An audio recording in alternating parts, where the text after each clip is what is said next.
Hey guys, Pat Stitt here, and I am Grounds for Life. I'm over at the house today, and I got something a little bit different for you. I got another new trailer. If you remember, it's probably been a couple months now, but a couple months ago we put together a lawn and landscape trailer for my family's lawn and landscape business. Well, today we are going to put together same size trailer, a 16-footer. I think it's 7.5 wide. We are going to put it together for my family's bounce house business and water slides and stuff like that.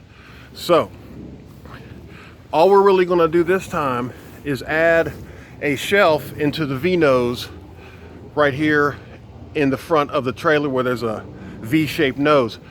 I thought it would be cool to actually do a little how-to on these V-nose for a shelf on a V-nose trailer, because so many people have these V-nose trailers. These shelves can be made 2, 3, 4 high if you want to, and they're so convenient. And really, the way we're going to do it today is so easy to do. So what I'm going to do first of all is get out of this shirt because it's so hot and humid out here. But before I do that, I'm going to switch around the camera, flip it around, and I'm going to show you kind of what we got going on here. All right guys, so like I said, we have here a 7-foot wide by 16-foot long V-nose trailer, and by V-nose I just mean where the front of the trailer is shaped in a V, if you can see around there. And so on the inside here, we're going to build a shelf in that V-nose area. And I can step to the back here and show you the back as well. So right inside there, we're going to build a shelf in the front. This is the trailer we're actually replacing. And so you can see where we had the exact same setup.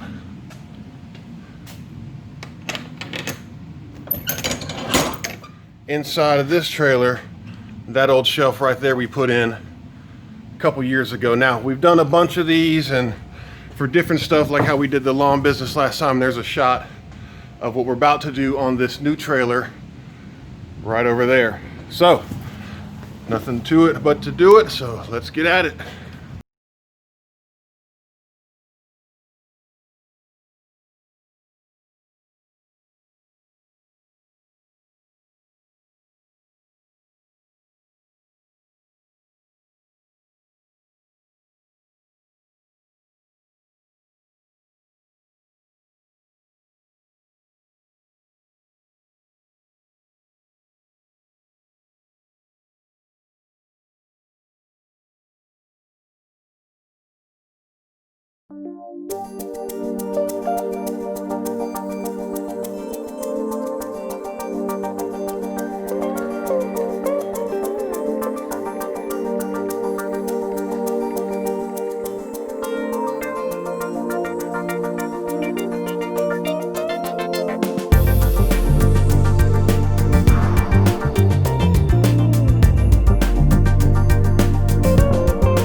Guys, so we took our measurements, we cut all of our supports.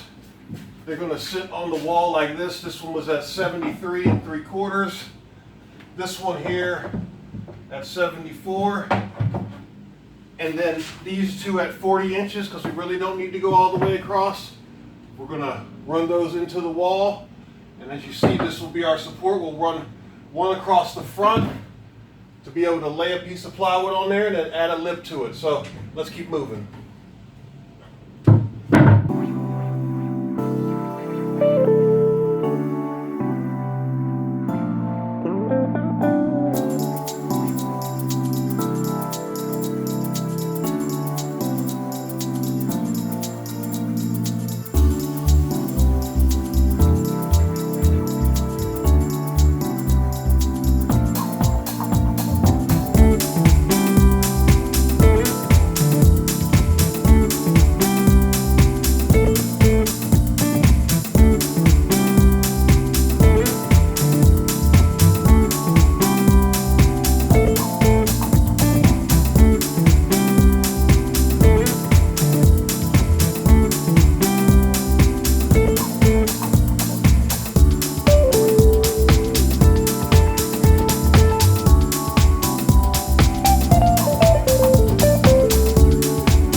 Alright, we got this thing all framed up, a vertical support around the back.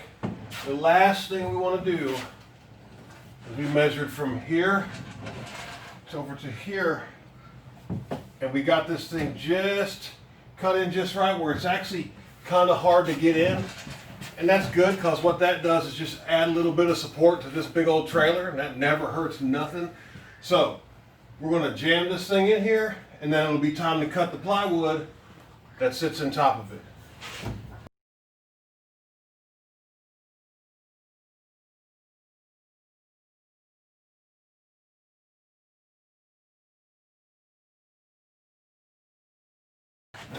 All right, it's all in there just right.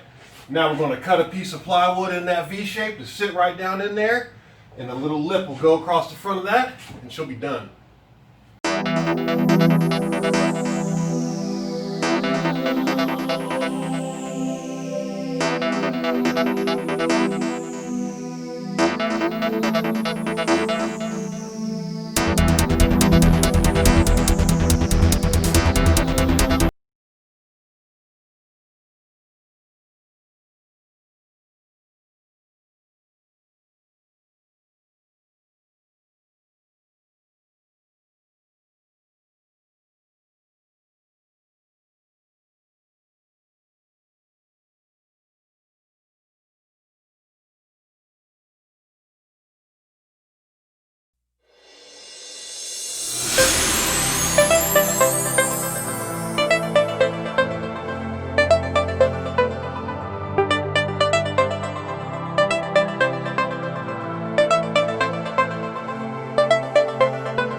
right, guys, we are all done, and if you can see back there behind me, I know the light is getting low, but that shelf is all done.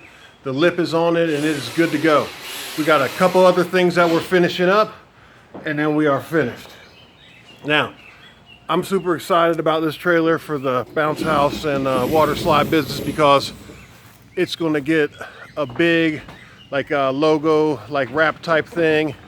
And I'm gonna get that into this video once it's all done. I'll get some pictures of it, and I'll also get some pictures of the shelf being done from start to finish. So I want to say thanks to Phil for helping out, and I also want to say thanks to my sister-in-law Ashley for allowing me to drill holes in her nice new trailer. So guys, don't forget to support local farmers by visiting your local farmers market. And until next time, I'm Pat Stitt, and I'm Grounds for Life.